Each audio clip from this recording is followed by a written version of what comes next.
The Marty and Laura Show is brought to you by Veterinary Village. With locations throughout Wisconsin, Veterinary Village is dedicated to enhancing the quality of animal and human lives today and into the future. All right, welcome everybody. Marty and I are here. We're going to be talking today about parasites, bugs, critters, icky stuff, creepy crawlies. Internal, external, all the goo, all the ickies, all the, you're gonna like be itching all over by the time we're done talking today. Oh, man, this is not a very appealing start to the show. I'm saying, we gotta talk about it. Okay. Gotta talk about it. Ticks, fleas, mites, all the things. Yep. Marty doesn't like Worms. where she's sitting. I'm cold. Worms. We're going to talk about worms. Yeah. Intestinal parasites, all the stuff. One-celled parasites, all kinds of stuff. Yeah. It's going to be great. I actually really loved parasitology as a class. It's one of my very favorite courses, so I can geek out a little bit on it here. So I'm going to just apologize in advance. All right. Well, we're apologizing in advance for the grossness of the beginning, but you know, there's people out there that watch Dr. Pimple Popper, so I'm like, whatever. Yeah, not this chick. No, not either. No interest in watching anything gross on humans. There's a reason I went to veterinary school, and it's because humans are gross. Yes, all of those things. I can deal with so much more in dogs than in people. Yeah, dogs. Okay, so let's get to it. We're gonna we ended last episode with a little bit of a conversation about ticks, and I sounded like Jeremiah Bullfrog, so we just cut it short. So we're gonna pick up the coverage with ticks and move on. Well, and ticks is a good place to start, and I don't want to have anybody feel like they missed anything in the last episode. So I think just a good coverage of ticks is probably a really good idea. And ticks are interesting. They're not technically insects. They are arachnids. They're eight-legged. And they live everywhere in the United States. I have people all the time that tell me that they don't have ticks in their yard, or their dog doesn't go up north, so they don't have to worry about ticks. And in reality, that's just not accurate. And we see ticks even in January in Wisconsin. If we have a 40-degree day, which we do every now and then, have a nice warm day, the ticks come out, they quest, which is the tick term for sitting on the end of a blade of grass and putting out their little legs and waiting for a warm mammal to walk past and onto them. Now, they don't fly, they don't have wings, so they don't. Okay, I am now deeply disturbed by this whole entire conversation. A tick quest is really not how I wanted to kick off my Saturday. Well, but if we're going to talk about creatures, we're going to use the right terms, and I always want you to have something new that you learned in every episode. And so that was it. I mean, we've one in, and we're like 3 minutes in. So. Well, I have one for you when we do some other stuff. I keep little things in my back pocket so that I can always have something to teach. If I can teach it to Laura, I'm probably going to teach it to 80% of the people that are out there, because not all of you are as geeky about parasites as I happen to be. I really did love parasitology as a student. And I sent my parasitology instructor sent me a graduation gift when I graduated from law school. And when we had kids, I sent him a message and I said, so what happens when because I raised a daughter that also did parasitology, and she married an entomologist. So what happens when you breed an entomologist to a parasitologist, because now they have two little kids, and I don't know what they're going to turn into, but probably science geeks. Collectors. Who knows? Yeah, probably. That's okay. That's cool. So, yes. Quests. Got it. Yes. So even in January, you have ticks. So any time of the year, you should have your pets on their flea and tick preventives. There are 3 basic kinds. There's the oral, that's a pill. Then there's the topical, which is the liquid that goes over them, and then there's a collar.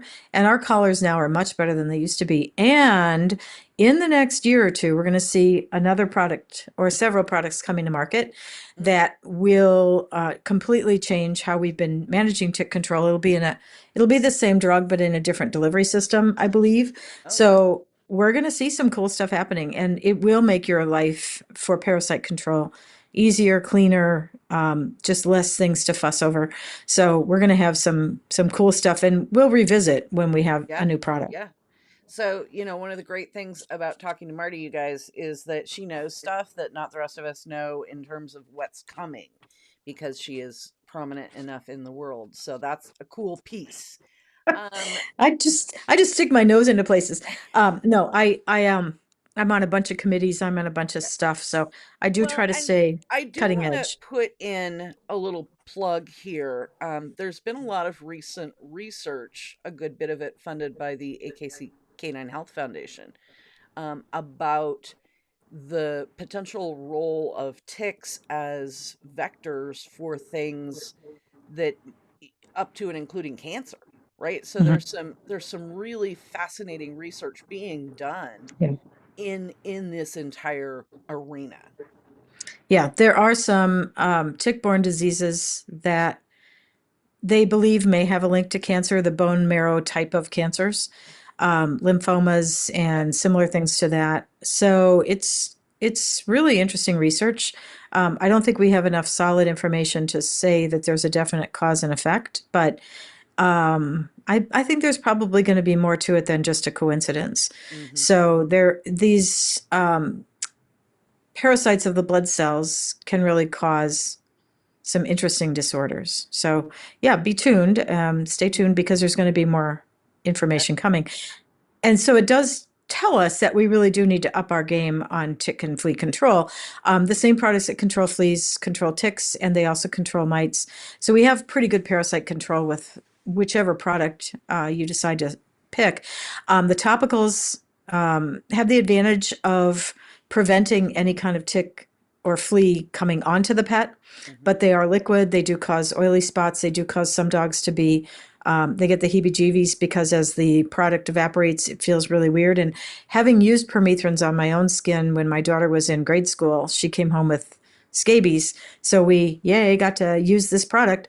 And I'll tell you, it feels really, really creepy and weird. So when your dog does the heebie-jeebie thing, believe them. It's not just that they're acting up, rolling, acting strangely. It really does have a strange feeling to it. Mm. So the topicals do prevent that. They have sort of hot foot effect so that the ticks and the fleas never want to attach to your dog, but they leave greasy spots. They give your dogs the heebie-jeebies. We worry about children being exposed to those products because if your dog comes into the living room and your kid comes over and they're, the same height as the dog, Nausea. they put their arms around them, Yeah. give them a big smooch right over the spot where you put the product.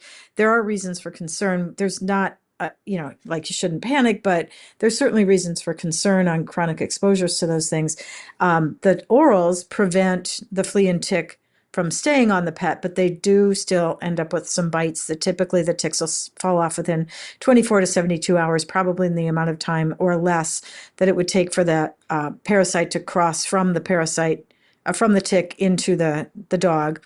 So there's a difference there. The collars are amitraz collars, so they're not the old organophosphate and carbamate collars that we used to use. Hmm. So the new amitraz collars, essentially what they do is they paralyze the mouth parts of the tick so that they can't attach, or if they are attached, they can't stay on.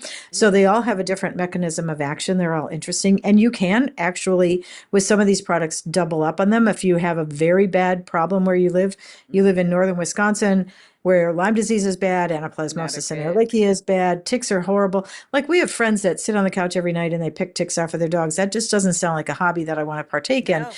No. So that's why you can combine these products because they have different mechanisms of action. So you can double up, especially if you're in those areas or you'll be traveling to those areas. It's something to consider. And then remember, there are 4 oral flea and tick medications. There's Credelio, NexGard, Simparica, and Bravecto. But of the 4, Bravecto is the only one in breeding animals. So if we have any breeding people on here, keep in mind that a breeding animal is an animal in your breeding program. So an 8-week-old puppy that you're going to use as a stud dog Right. is a breeding animal. Not that he's pregnant, but he is a breeding animal. So just keep in mind that there are pros and cons to each of these products. And as the new product comes to market, we're going to have to discuss this all over again about what the best solution for each person's lifestyle is, because you may have a house dog and a kennel dog. You may have somebody that you hunt with and a dog that sleeps in your bed with you, and they're not the same dog. So you may need different solutions in your household for different situations. So make sure you're talking to your veterinary professionals about this, and the websites that have the best information are the manufacturer's websites. So you can go to those, read the product insert, you can get all that information. So do a little bit of reading about this before you make decisions. Be educated when you go to the vet about what products are going to be best in your lifestyle. Can we do a little myth busting or myth conversing? Sure. Because there is sort of floating out there in the, anti-vax adjacent theory of all things cause cancer. Is there a sense, is there any actual research? Is there any actual data that these particular chemicals, that these particular treatments that we're using to keep our dogs safe are having negative or deleterious effects? Not that we've seen. The orals do have a possibility in seizure-prone dogs to causing seizures. So if you have a line of dogs or a breed or a dog that has a tendency to have seizures, you should avoid those. But we don't see much of a link at this point to other things. Now, we've only had these products on the market for 10 years and less. So it's hard to know for sure what things are going to look like 10 years and 100 years from now. But what we know now is that.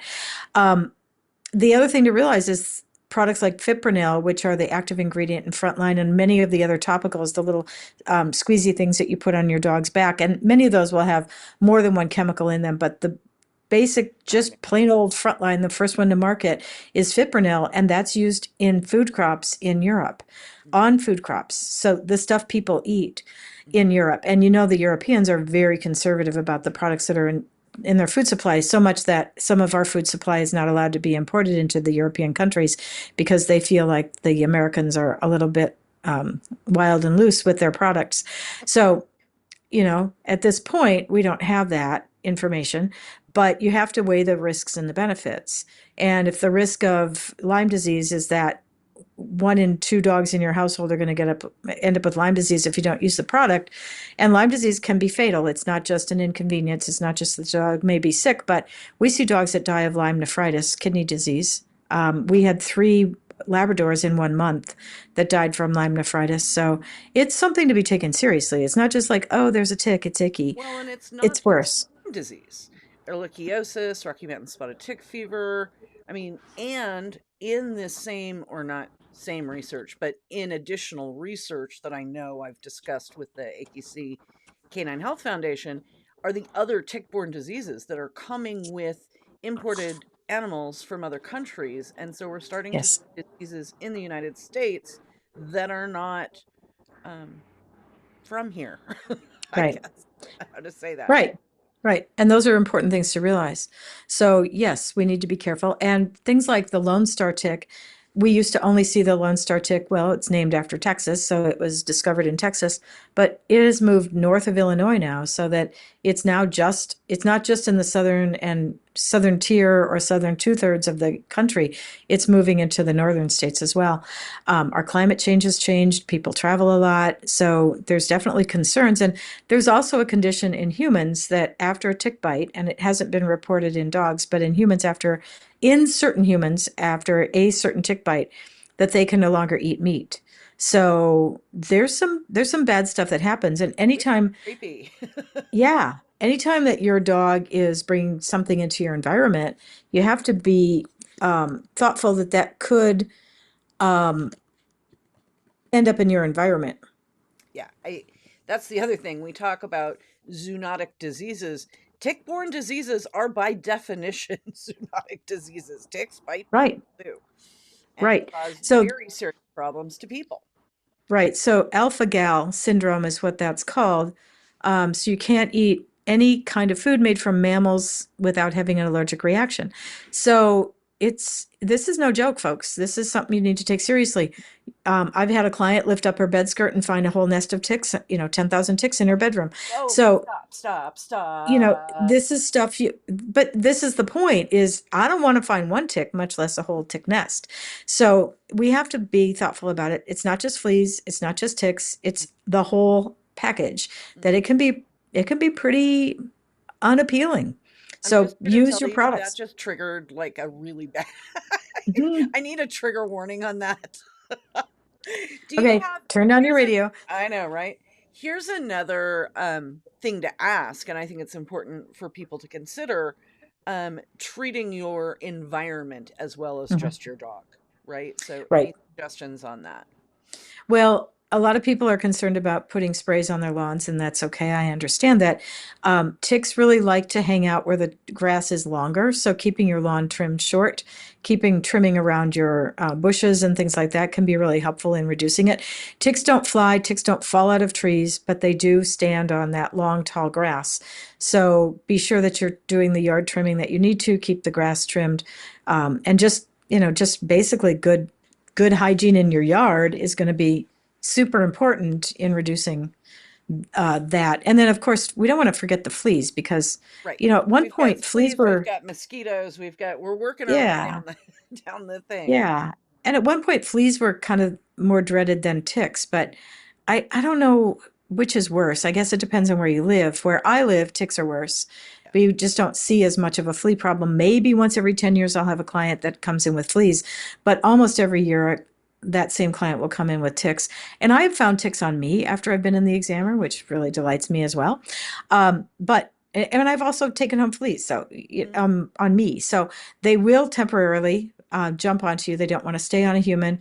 Ticks are happy to stay on a human. Fleas are not happy to stay on a human, but they will bite you. And again, we have to be concerned about those flea bites causing allergic reactions, carrying disease.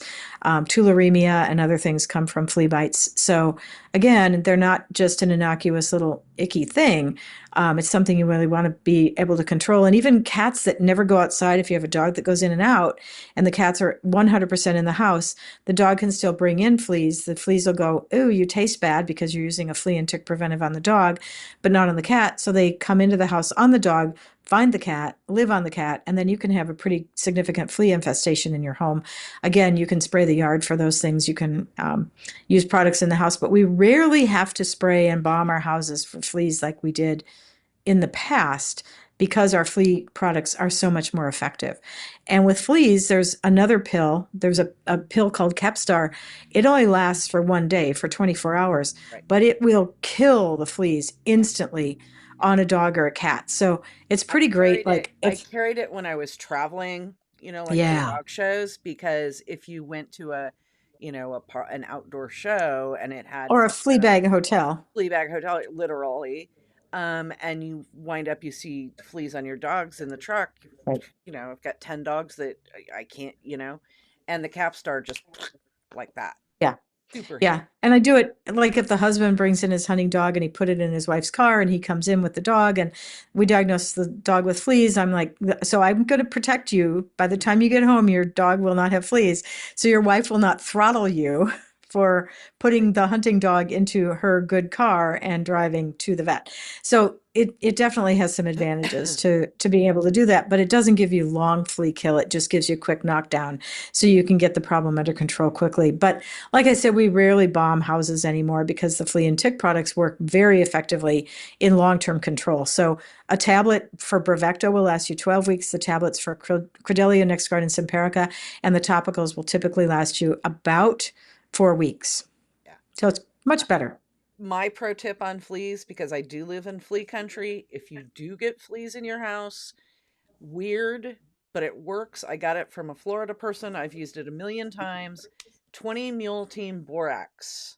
Literally 20 mule team, like soap, like laundry Right, soap, the box. like you Hmm. buy at Walmart, and you bring that in and you put it in your carpet and your couch and all the things, and you let it sit there for 10 minutes and you vacuum it up and throw away the vacuum bag Right. and then do that again 10 days later. I have knocked back like horrifying flea Yeah. infestation with Yeah. that. And those work on ants in your house. It works on a lot of things, and borax is not toxic to dogs Right. Or cats. So it is a safe product to use, and you can sprinkle it around. Like we have ants that come in every Sure, they're weird. spring. If they've disrupted the soil by planting something, the ants march into the house. Mm-hmm. So if you put that down, they walk through it and that desiccates it, dries them out so that it will kill them. So that's how it works on the fleas too. Also, diatomaceous earth, another one. Yeah, Food grade, not correct. gardening kind, but diatomaceous earth also works for those ants. And if you have super, I don't know how you feel about this. I don't think it's perfect, but it is better than nothing for like super allergic dogs, dogs that you're really sensitive about putting things on. Thoughts on that one? I have Yeah, I don't tend to use much diatomaceous earth because I have drugs on my shelf. right. I just walk into the pharmacy and open the cupboard and Yeah. get out the stuff. But many years ago, my dad had fleas on his dog when I was visiting him in Omaha. And we went to the store, and this was before we had the really great products that we have. It was back in the days of organophosphates and carbamates as our primary treatment for those things, and those things were pretty toxic. So the world has gotten much better as far as toxicity goes, but it was very confusing to stand in front of the shelf with a veterinary degree at the pet store and try to figure out what the best combination of products to use would have been for his situation. So please involve your veterinary team in what you need to use. If you're struggling with fleas, with ticks, with mites, any of those things, don't just go to the store and randomly throw stuff in your cart, or the same with online. Contact your vet clinic. They are more than happy to help you, and oftentimes the products that they carry are less expensive and safer than what you can buy online. And that's sort of counterintuitive, but it's the truth, is they can really help you. And the veterinary products have some really great rebates on them that you cannot get through online purchases, because the companies want to support your veterinary relationship. So utilize your veterinary team effectively for this situation. Beautiful. Doggett simplifies the puppy buying journey by connecting families with the perfect breed and responsible, health-verified breeders. They are the only breeder marketplace that verifies health clearances and responsible breeding practices. Through their personalized puppy matcher tool and matchmaker services, they educate and guide buyers every step of the way, ensuring a seamless process and a perfect match for their lifestyle. From initial breed consultation to introductions with top breeders, Doggett makes responsible puppy ownership easy and stress-free. Next up, so we did ticks, fleas, mites kind of fall under the fleas. Yeah, but we need to at least mention mites. Okay, because I was going to say, particularly ear mites, right? The cat thing. Yeah. Yeah, because cats will have ear mites. And once the cat has had ear mites, their ears are never normal for the rest of their life. Dogs may temporarily get ear mites, but ear mites don't like staying in the dog. They'll live in the dog's ear briefly. And I almost never diagnose ear mites in dogs. Almost never. Unless it's a new puppy that just came into the house, I then might see it. But ear mites in cats are a whole different thing, and they love cat ears and they will live there forever. So be aware of that. And then there are some skin mites that we can see in dogs too. We can have scabies, we can have demodex, and we have Chiletiella. There's actually some new parasites. There's a new demodex, well, relatively new in the last 10 years, that we've diagnosed in cats. So it's kind of interesting. Demodex live down in the hair follicles, as do scabies. And they can be difficult to diagnose. And it used to be really hard to diagnose these parasites, especially scabies, because you'd have to do 10 or 12 skin scrapings to find one scabies mite on a dog. Well, now the flea and tick products that we have that are oral, the NexGard, Credelio, Simparica, and Bravecto, will kill mites. So now if we have a dog that we have a suspicion might have a mite problem, we just pop them on one of those, 1 or 2 treatments, and boom, we know the mites are going to be taken care of. Now, that's not on the label of the product because it would cost the companies millions of dollars for FDA to give them another label claim. So I understand why the companies don't do it, but we know that it works. We used to have to use big old doses of ivermectin, which for the MDR1 dogs, that was dangerous. But these products, that's the other question that I get from people is, well, I have a collie, or I have a border collie, or I have a dog that's an MDR1 dog. I don't want to use Bravecto, Simparica, Credelio, or NexGard. And I'm like, why not? Those are not drugs that seem to affect those dogs. So you can safely use those, and those will get rid of mites. So that's kind of cool that we can get rid of those. Chiletiella doesn't live in the hair follicle. It walks on the skin. That's the walking dandruff kind of mite. So we can have that. And then there's lice. And again, we hardly ever see lice. I mean, I can't remember the last time I saw lice. And if we're going to see it, it's almost always in a kitten, not in a puppy. But they're still out there. There's two kinds of lice. There's chewing lice and biting lice. So they have different mouth parts. And again, it's kind of geeky to know the difference, but it's interesting. I mean, if you pull one off and you look at it under the microscope, you can identify it. Chiletiella, you might be able to see with the naked eye, but Demodex and scabies mites, you will not. Those require a skin scraping magnification, and you can appropriately identify them, and they're interesting. So if you're really fascinated by parasites, please let me know. I'm happy to help you find some great pictures. Talk about gross icky bugs all day long. Well, I wrote the pandemic puppy book, and it's not just for pandemic. It's great for anybody that needs a puppy book on housebreaking and leash training and preventing separation anxiety and going through the spay and neuter stuff and the vaccines and parasite control and all of that. But my editor said, the parasite chapter is way too long. You have to cut some of this. I'm like, oh, but it's so cool. She's it's like, so much fun. no. Denise cut didn't some like of the parasite parasites part, huh? Yeah. No, she didn't. But anyway, so that's the majority of external parasites that we're going to see on dogs. There, some oddball things, but that's going to hit the most common and some of the not so common ones as well. Yeah, and we will drop some links. We've got resources from Pure Dog Talk where we've taken deeper dives on some of these demodectic mange issues and some of these other ones. So we'll have some extra resources for you. And then the next one is the flying creature. The mosquito? Yeah. And we can't forget flies too, because we do see fly bites on the ends of ears, edges of ears in summertime in some of our dogs, but mosquitoes are the bigger concern. And again, they carry heartworm and other parasites. So we have to be careful with that. So a lot of the topical products will also help with mosquito control. So the oral flea and tick medications will not. But for instance, Vectra, Frontline, Advantage, Advantix, all those topical products may cut down on the number of mosquito bites. When one of my doctors has a Bernese Mountain Dog, and when he sits outside with his dog, if he sits really close to him in the summer and he's put on his Vectra, he doesn't get mosquito bites either, because it's like this big shield around him. Right, he just has to sit close to the Bernese Mountain Dog when they're outside. It's probably so not you can just get the citronella candle that's going to do it. But I think we do need to talk about heartworm. And there are some, again, and I've only just sort of seen this in passing, but they are talking about other icky things that mosquitoes are bringing. Yeah, there are. And the other concern with heartworm is that there's starting to become some resistance. So there are parts of the country where the products that we've been using for decades are no longer working. So the first product that came to market was diethylcarbamazine a million years ago. Like when I was a baby vet, we had that. And that was a daily pill that people had to give heartworm preventive. It came as a chewable and a non-chewable.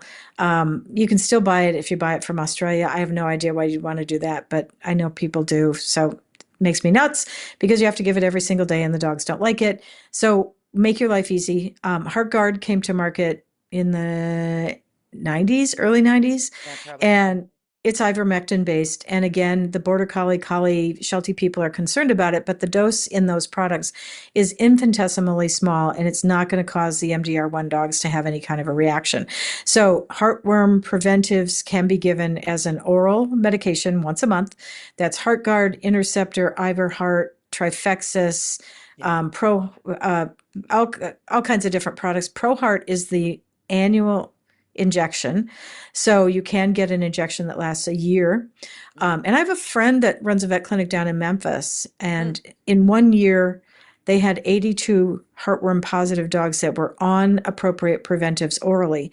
So that's when he said, okay, we've really got to jump to the injectable ProHeart. It lasts 12 months. It's a single injection. And it is safe for breeding animals. If anybody's asking about that, you can use it in breeding dogs. So we do have some really good products on the market that can prevent heartworm disease. And in my mind, there's really not an excuse for a heartworm positive dog to walk through my door. Almost always, if we see them, they've come from the South and they are frequently the rescue dogs. The problem with the rescue dogs is it takes 6 months from the time they're exposed to the mosquito until the test shows positive. So we will have people that come in with their dog, they walk in the door, they get a test, or they were tested by the rescue organization prior to the time that they were adopted, sold to the new person. And they can be negative on that first test, but 6 months to 12 months later can show up positive. And then you're like, well, did the dog get it in Wisconsin? Did the dog get it before we got the dog? What do we do? How do we handle this? Who pays for the treatment? So it's a really good idea if you are taking in a dog with an unknown background that you get that heartworm test done, but that you can stay in touch with the rescue organization so that they know 6 months out, if the dog is positive, that there should be some accountability for who takes care of that. That's a delicate topic. It's expensive to treat for heartworm disease. Well, it's and cheap to prevent. Yes, cheap to prevent, expensive and difficult, although not nearly as bad. I can remember way back, like when heartworm was just kind of coming onto the scene, we had one of the bird dogs that got heartworm, and the treatment back then was as liable to kill him as not. So, well, we haven't actually changed the treatment drug. We've just changed the treatment protocol. okay. So we still use arsenic. It's an injection of arsenic that kills the worms. So it's still a very unkind treatment. So really, truly, if your dog has any time outside and even in the house, they really should be on heartworm preventive. I don't care where you live. Even in Alaska, they see heartworm disease in dogs that are native to Alaska. So don't let your guard down on this. It's a couple bucks a month to prevent. It's cheaper than a trip to Starbucks to prevent for your dog. You know, one trip to Starbucks will pay for 1 month of treatment or preventive. So be sure that you've got your dogs on your heartworm preventive. They also control intestinal parasites, which we'll get into shortly. But you can get really a great amount of coverage with a very simple product. They're almost all chewables. Some are beef flavored chewables like the HeartGuard. They take Alpo beef bites and spray the ivermectin onto those. So you can't divide those into smaller quantities because it doesn't have the drug equally distributed in it. Some, if you have a dog that's allergic, they can't take some of those preventives, but they do have some that are made with a hydrolyzed protein flavoring. So even if you have a dog with allergies, for food allergies, you can find a product that would be safe for your dog. So don't use that as an excuse for, I couldn't put my dog on heartworm preventive because it's a collie or because it's allergic or because, no, there is no excuse. I love the idea of this shot, and I had not heard that one. That's very cool. Well, it was on the market for a while, and then it disappeared, and now it's back. There's ProHeart 6 and ProHeart 12. The 12 is a 12-month preventive. And so that's going to be sort of where we might be seeing some other things coming as well. So, people are sometimes afraid of something that's going to last a year. Like if you put it in the dog and the dog has an adverse reaction to it, what's going to happen? Well, that doesn't seem to be the case.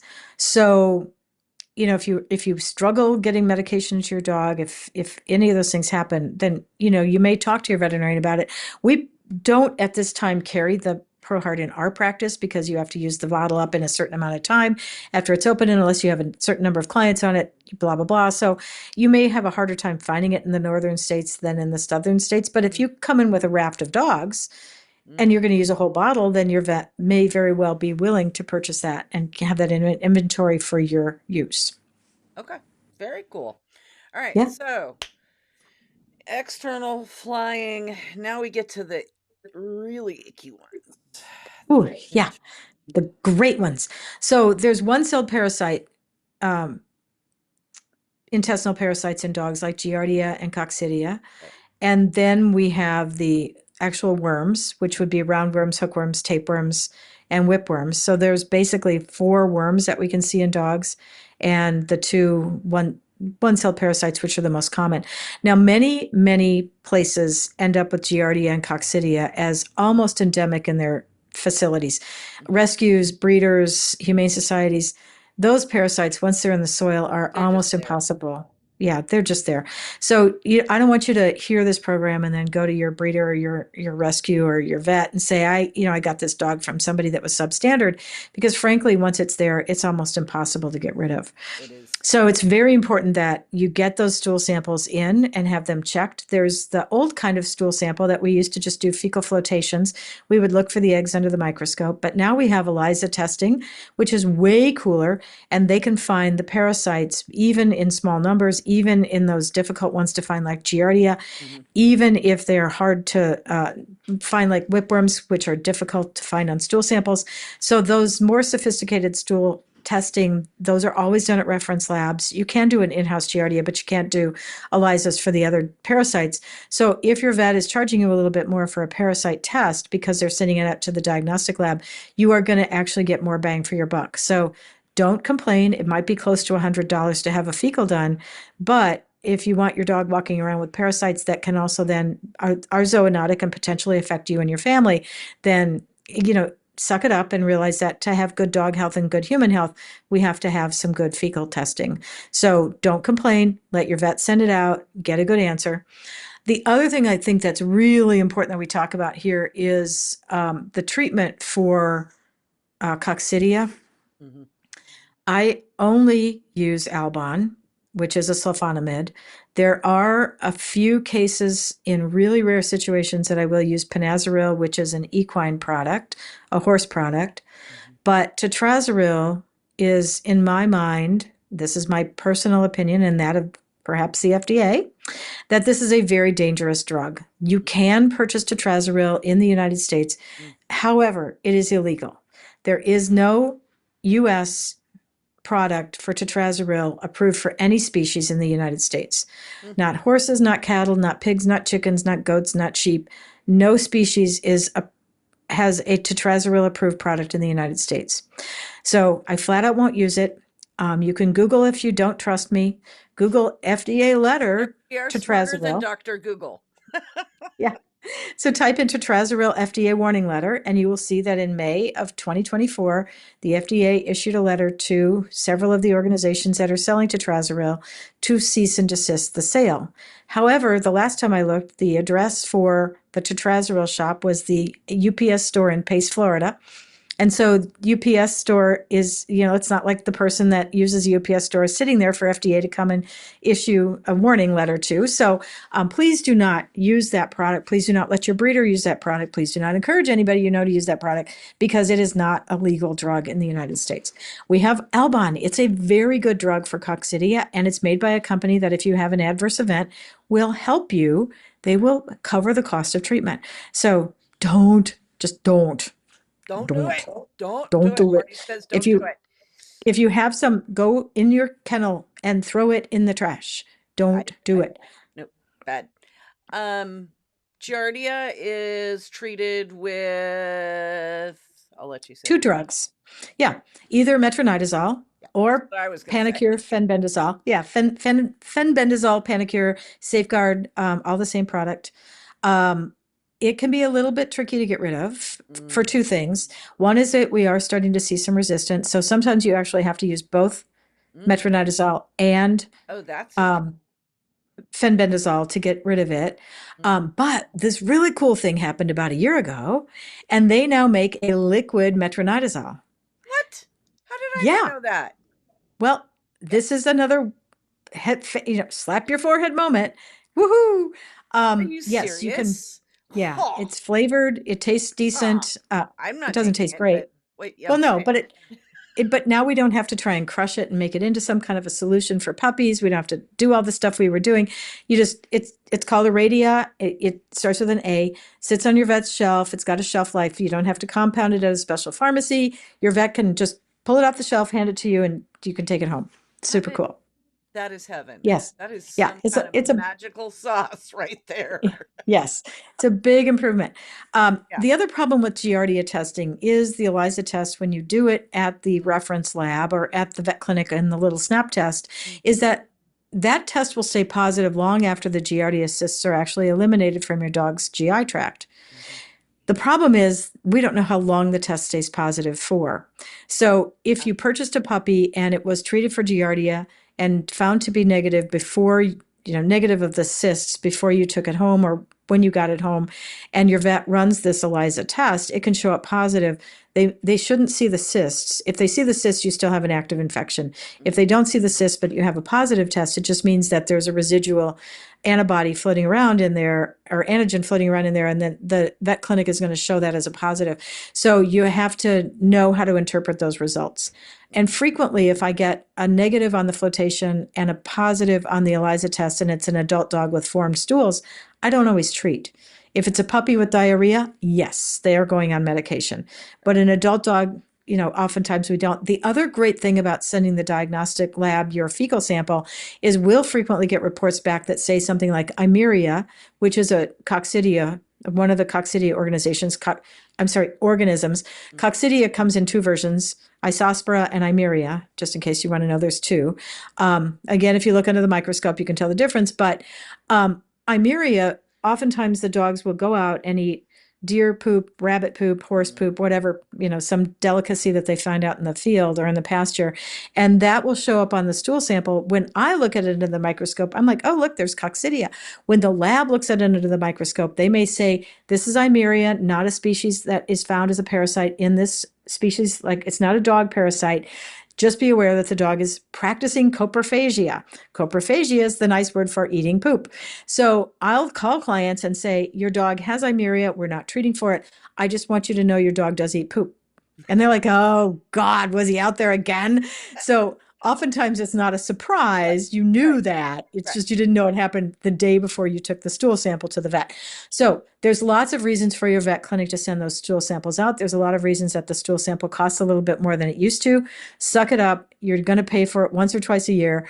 It is absolutely great information for you to have for the health of your dog and the health of your family. So just deal with it. Exactly.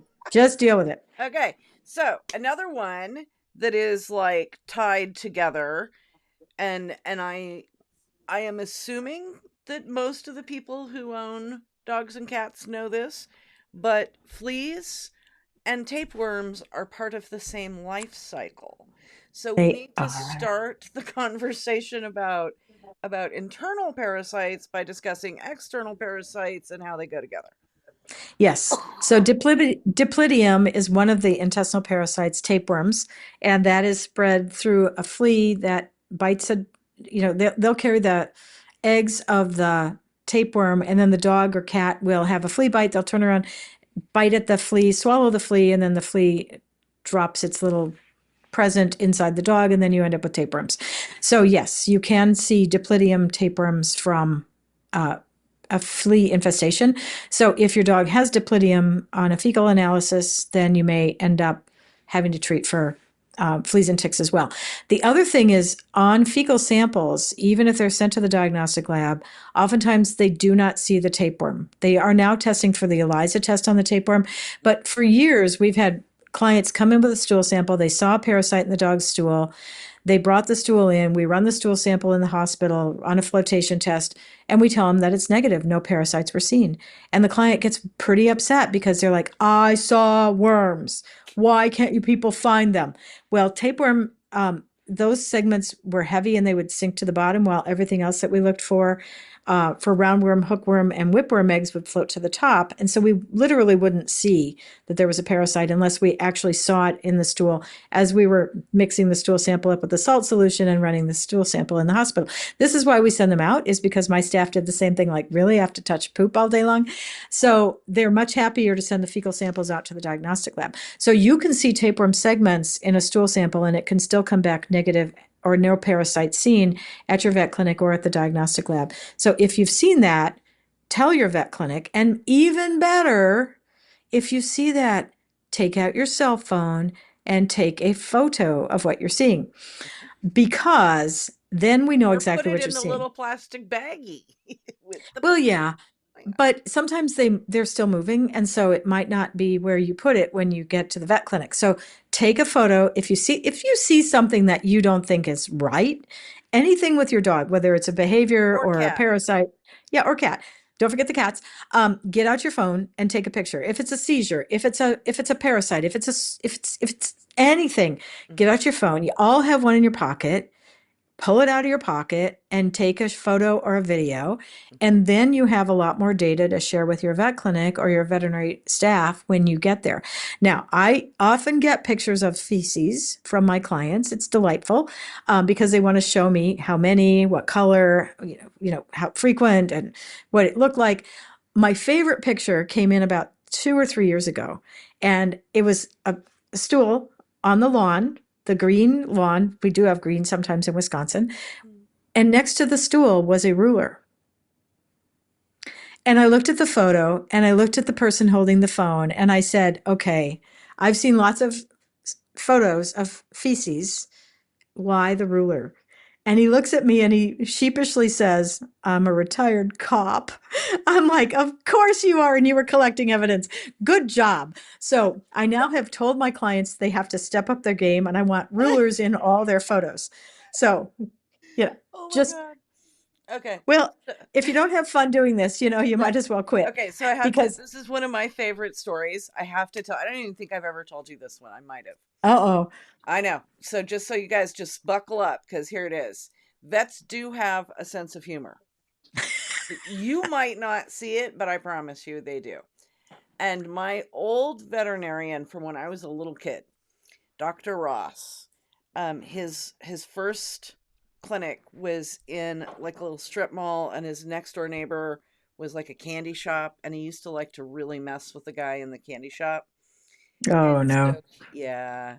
So we went in one day with a thermometer back in the day, when thermometers were just glass thermometers. Yeah. Huh? And it had stuff on the end of it. And he shows it to the guy. He's like, yeah, I really am not sure. I'm going to have to taste test this. And he sticks the thermometer in his mouth, right? The guy is like, ah! It was peanut butter. So just... I mean, the original gag prank, I think sometimes some of the veterinarians I've known have invented the gag prank. Well, if you don't have a little fun doing this, you aren't going to get through the day. There you go. So, yes. Fun. Okay. So, tapeworms, anywhere in the world. Whipworms, mostly in the southeast still? Mostly, but not exclusively. Sometimes we'll see them in other parts. They tend to live in the cecum, the little pouch of the large intestine, and they can be very difficult to find on stool samples. They have the coolest looking eggs. They have a really different look to them. They look like a football. And you typically will not see whipworms or hookworms in your dog's stool. If you do see worms in your stool, you're going to either see roundworms or you're going to see tapeworms.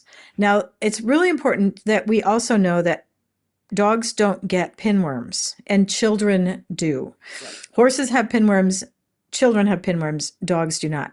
And we'll have, not as much as we used to. That's kind of fallen off. But we used to have people that would come in and say that they thought their dog had pinworms or their dog gave their kid pinworms. And pinworms are shared children to children because children are nasty, unhygienic little creatures. Even though I have 2 children and 2 grandchildren, they're still considered to be carrier monkeys in my world because they do carry all these diseases that are unfortunately spread to adults. So yes, pinworms can be only in dogs or horses, not in kids. So roundworms are going to be the long ones that look like spaghetti. Pinworms are only in kids and horses. Kids and horses, not in dogs, sorry. So roundworms can look like spaghetti that are tapered on both ends. Tapeworms are going to look like an inchworm. They're going to be flat and white, and they kind of scrunch up and move like an inchworm if they're still fresh when you look at them in the stool. So, like I said, if you do see any of those things, be sure you get some kind of image of it so that you can explain to your veterinary clinic what you were seeing. And that's going to save you a lot of time, money, and grief because you're going to get the right diagnosis and the right treatment. So, not all parasite control products cover every parasite. You want to make sure that you're getting the right thing. Panicure only covers one kind of tapeworm, not both. And Drontel does this, and Nemex and Parantel do that. And so you want to make sure that you're getting the right drug for the right diagnosis. Quick on transmission. We know that tapeworms come from fleas. Roundworms come from cat poop. I mean, like... Yeah. Hookworm and whipworm are in the ground. Am I remembering that right? Well, the eggs will stay in the soil, but they are spread fecal oral, just like most of the parasites. That a dog will eat something that has the eggs in it, dirt, feces, something, little critters, sometimes mice, rabbits, things like that. So yes, it's typically a fecal oral transmission. So they ingest something that they shouldn't. And some of these parasites are zoonotic. Roundworms and hookworms can affect children. You can get a skin rash called cutaneous larval migrans with hookworms. You can get visceral larval migrans and ocular larval migrans from roundworms, meaning that those will migrate through the liver and through the eye. Kids can be blinded by it. Kids can have liver disease from it. So it's not just, again, one of those things that you go, oh, look, it's a roundworm. No, you don't want that in your environment, in your kids' environment. And we know kids are not hygienic. They don't wash their hands. They play in the dirt. They eat stuff they shouldn't. So we want to be careful. And there's a really, really, really good website. And again, this will be on the link. But if I think all of your people should know about the CAPC Vet website. It's CAPC Vet. So CAPC Vet, it stands for Companion Animal Parasite Council, capcvet.org. And it's really cool because it goes through every parasite. But most importantly, you can put in the parasite you're interested in, and you can look at your county. You can look at your neighborhood of what parasites are found where. There, a lot of these are reported to the website, so you can see if there's Lyme disease in your county, or if you have roundworms or hookworms, or so if you're really curious about what are my pets at risk for, what are my kids at risk for, it's a really great website to take a look at. And you don't have to be a veterinarian to look at it. It's meant for everyone to share. And remember, when you're looking at stuff, pick good sources. Pick the Center for Disease Control. Pick CAPC Vet. Pick good sources. Facebook and some of these other social media, they're not. Yeah. Yeah, right. Because we actually know what we're talking about. So select well. Cats, do they have particularly different critters other than ear mites from dogs? They have no whipworms in their intestine, but they do have rounds and hooks. They do have coccidia. They do have giardia. They can get tritrichomonas fetus, which is not really a parasite. It's a bacteria. It's a bugger to get rid of if you have a diarrhea problem with that. The only whipworms they get are in their bladder, capillaria in the bladder, and it is very, very, very, very rare to have that happen, but it does occur. Yes, they get fleas. They hardly ever get ticks because they groom themselves. And if the tick is walking on them, they'll pull it off and spit it out before it ever attaches to them. And they can get lungworms. So, and again, we didn't talk about lungworms or lung flukes in dogs, but again, very, very rare. Depends on what part of the country you live in. So you can see certain parasites that are far more uncommon. I knew there was something I wanted to, and it just popped right into my brain. The new conversation that they're having in Texas, I want to say, kissing bugs. Oh God, chagas, yes. Kissing bugs seen are, this, and so yeah. thank you for my brain for bringing it back. Kissing bugs, talk to us. Yeah, kissing bugs, they're an insect, and they are transmitted, it transmits Chagas disease, CHAGUS or AS, through ingesting the bug. And it is almost impossible to get rid of. It causes severe cardiac disease. I currently have one patient on treatment for it. They purchased a puppy from Texas, and that's where it typically has been a problem. And there's no parasite control to prevent it, and there's no good treatment for it. This puppy's on treatment, but we don't know what her prognosis is going to be as far as cardiac disease goes. So yes, again, a pretty unusual parasite. Every now and then we'll see something like Paragonymous here in Wisconsin. So there are some other oddball parasites, but they are not common. They're not the things that you're going to typically expect to be on preventive for. But it is important that you're attentive, and if you see something or are concerned about something, you contact your veterinarian, because as much information as we can share here, you still need veterinary intervention where they can see you and look at your dog and prescribe medications appropriately. Yep, absolutely. All right. Well, Marty, thank you for the buggy conversation, the pukey conversation. I didn't actually lose my lunch yet, so we're good. I'm gonna cut my losses, man. Okay. Oh my God. Tick Quest. Dear Lord. All right. Thanks, Marty. We'll catch you next time. Bye. Bye. Thank you for joining us on the Marty and Laura Show. We're excited to bring you these unique, fun, fact-based conversations about pet health. We hope you'll join us on social. Stop by the website to sign up for an extra tip of the week for your pet. While you're at it, do us a favor, please, and leave a review wherever you find your podcasts. The Marty and Laura Show is produced by Pure Dog Talk, Inc., sound design and editing by Premium Audio Services.